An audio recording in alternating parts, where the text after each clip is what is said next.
All right, guys, God bless you and welcome to This Is It, 4321 Before the Fire. All right, guys, listen, I want to check in this morning. Today is Passover. We're celebrating Passover today, and what we're going to do is we're going to have communion. So the tradition of communion for Christianity comes from the Passover, and that's the breaking of the bread and the drinking of the wine. Do this in remembrance of me. So anyway, guys, I've had some, it's so crazy what's happened over here in the last 48 hours. I'm going to stitch together some little videos that are on my phone. I took, out of the 7 billion people on planet Earth, out of 7 billion people, the Lord brought someone into my hemisphere within the last 48 hours, the last 3 or 4 days, named Eden. Eden, like the Garden of Eden. And Eden is just turned 13, and she and her mom came to visit me, and the Lord set up the encounter.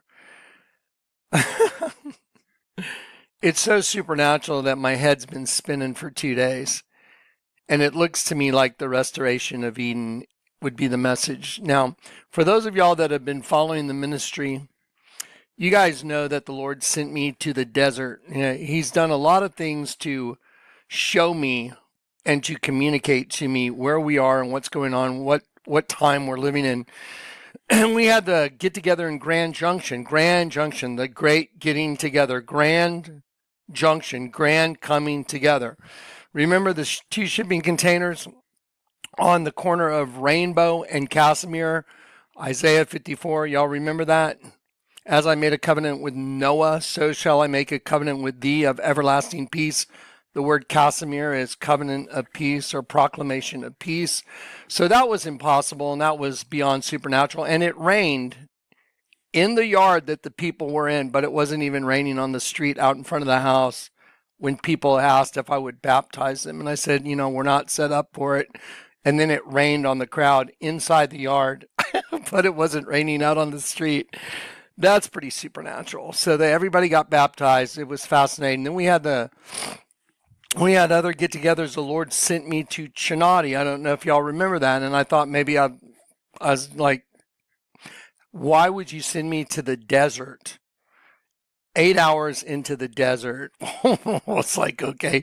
And he said, we're going to meet face to face. And I thought that meant I had to die. So my close friends knew that I waved off. I said, I love you guys. I don't think I'm coming back from this. And they said, we don't think you're coming back either. Anyway, and I went to the desert to skydive into a canyon where he told me he would show me exactly where to set up my LZ. And he did. And I skydived into a canyon, which was, you either make it or you die, basically, or you get out of there on an ambulance ride for sure. Anyway, but yeah, he had me land in a canyon. And my LZ was 2 big red triangles coming together, making an X. And one red triangle was filthy dirty. The other one was perfectly clean. And on the clean side was a clear running stream. And the Lord had told me, go back to your little room in Chinati. It's like a little Garden of Eden in the desert. And he said, open the Bible. And I opened up to Isaiah, and I remember it said, I will make streams in the desert, water out of dry ground. Yeah, it was just like unbelievable. So anyway, he split my LZ in half, but when I was walking to put my LZ out where the Lord told me go down this canyon, I looked down and there were 2 black rocks about this size. They were about that size. And the Lord said, pick up those 2 rocks. And well, there were hundreds, and I'm not exaggerating when I say this word, of trillions of rocks, because the whole canyon is little rocks from rushing water through that canyon, pulling all the little rocks into the canyon. So the whole bed is all little rocks. Little, big, medium, it's all rocks. So when the Lord told me to pick up those 2 rocks, I was like, okay, I've maybe lost my mind. Pick up those 2, the 2 black rocks. And I picked them up. And the Lord said, now put them together. And he was showing me that I would be the person that he would use to put the rock back together. Matthew 16, right side up, upside down, male and female. You flip the female and you put them back together and the two become one. In Genesis, we know it means when he took the rib out of Adam, it said to limp as if one-sided, like 1 foot up, 1 foot down, to limp as if one-sided. So anyway, oddly enough, he gave me 2 halves of the same rock, told me to put them together, and they were 2 halves of the same rock that had been split in half, sitting side by side in a riverbed 8 hours into the desert. That's not possible, especially since I'm the guy that the Lord would use to show people what being on the rock is. Okay. Then we had Night Under the Stars. You know, a lot of people have made the mistake of thinking, or they've tried to designate these events as, oh, it's got to be the end. And I'm like, no. It's, I always hope that if we have some kind of get together, I hope that the end is right then, that the calling away is then. However, the Bible says no one knows the hour of the day, and people that make the horrible mistake of trying to pin a date on when the end is, stop it. Don't do it, because then you know what you'll do? You'll go, well, I thought it was going to be over then and it didn't happen. Then you'll start losing faith. Every time you pick a date and it doesn't happen, then you start, oh, no, it's not going to happen. You're never supposed to do that. And I don't do it. And anyone that says I do it is not true. I remember the one time I really learned my lesson was the Hoover Dam. And I said, do I think it's going to happen? Yes. But do I believe that nothing may happen? Absolutely. So then I saw the way people react to that. And so I don't ever pick a date, ever. But anyway, if you do that, stop it. Don't do it. It's wrong. Okay, next thing. We had Night Under the Stars, and the Lord was showing us that one of our eyes went to a star. He did it with a supernatural miracle. He said in front of Corey and Zach while we were driving before the get-together, Jonathan, step out on faith and tell Corey and Zach that I told you our eye goes to a star, and if you'll step out on faith tonight when it turns dark, I will show up at the ark. I mean, what? The Lord's going to show up at the ark? I was like, okay, duh.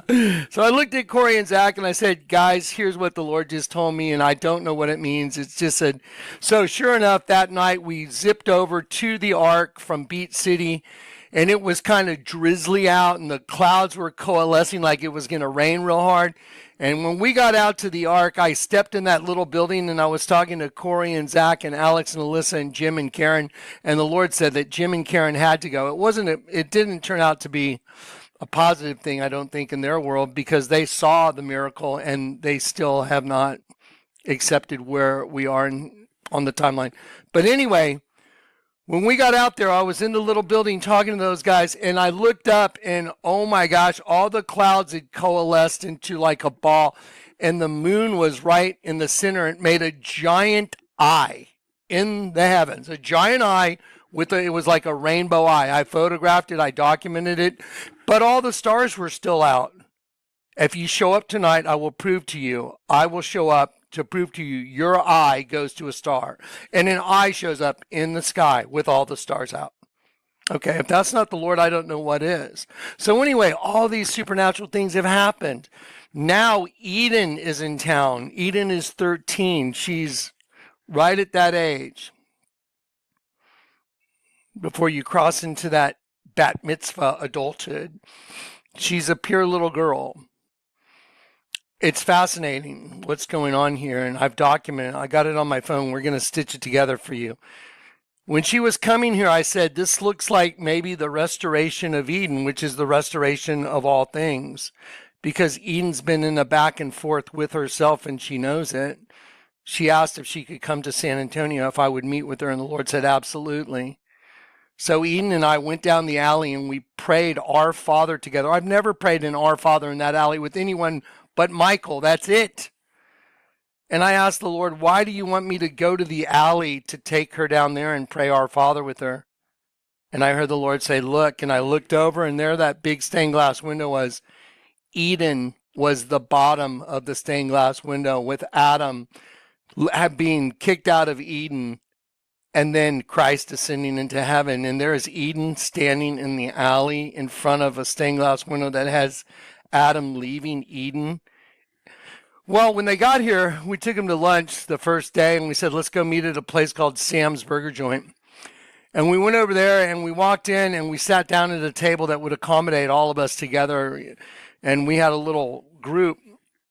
And there was one guy sitting at the bar by himself, and he was just kind of an old codger, you know. It's like just an... And he turns around and he starts engaging.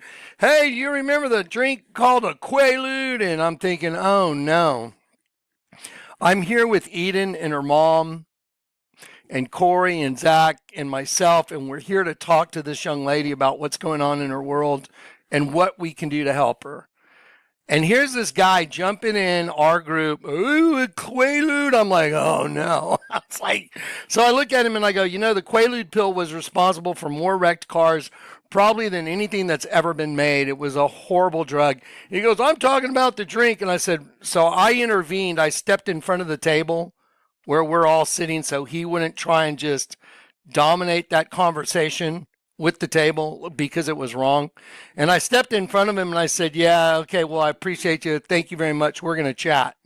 I was giving him a soft exit. And then I started to turn around. He goes, y'all remember in 1994? Y'all remember in 1994? And that was one of those moments. On the way over to the Sam's Burger Joint, they were meeting us in their car, and Corey and Zach and I were together.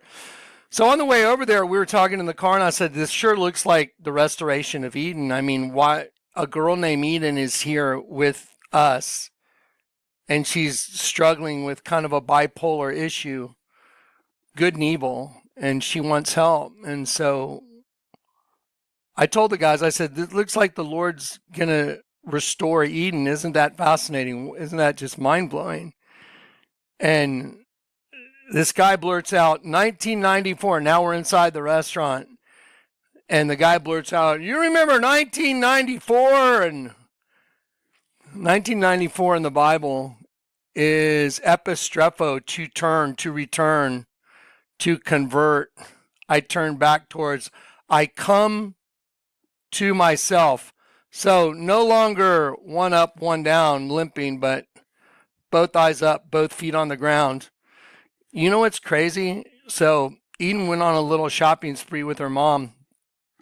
And I saw her the next day, and she had bought a pair of jeans.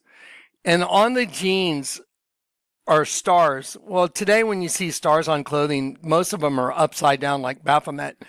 The stars on her jeans are right side up. But more than that, there's a full star that's on her jeans, and they're kind of like wide bell bottoms. And there's a full star on the right leg and a full star on the left leg. And the two stars, if you're looking from behind, they come together and make one full star. Where I'm sitting talking to you, I'll have Zach videotape the floor I'm on. It's all stars. It's like I'm standing on the stars. It's so fascinating to see all these things rolling out. There's no way a girl named Eden could be here and I would walk down the alley and pray Our Father with her. And I got to see the change in her countenance. I got to see it. I witnessed it. I saw it through her veil. And she smiled and she changed. I could see it. Doesn't mean, you know, the enemy won't throw darts at her, because he always does at all of us. But anyway, how fascinating. Anyway, so we're going to stitch together the little videos I have. I don't want to put Eden in the videos because she's 13. And out of respect to her and her mom. But so we're figuring out how to edit them to show them to you, so you guys can freak out with us. All right, this afternoon, we're going to do a communion ceremony, and I'm going to try and do one of those premiere where you schedule it for like 4, maybe 5 o'clock, because I have these guests that are leaving in a little while, and I have to be here with them. And so then we're going to have oh, by the way, Eden is celebrating her first communion here today also with us. Her first communion on Passover. Eden. That's crazy. Anyway, all glory to God, guys. All right, so I'm going to check in. I am checking in We're going to set a premiere for communion service, so just your bread and your wine. Some people are thinking, oh, we're going to do the whole Passover. No, no, no, no, no. We're celebrating communion, which comes from the Passover. We're observing that it's Passover, that today is what we're going to observe as Passover, and we're going to do communion on Passover. Okay, all right. Let's go. All right, guys, here we go.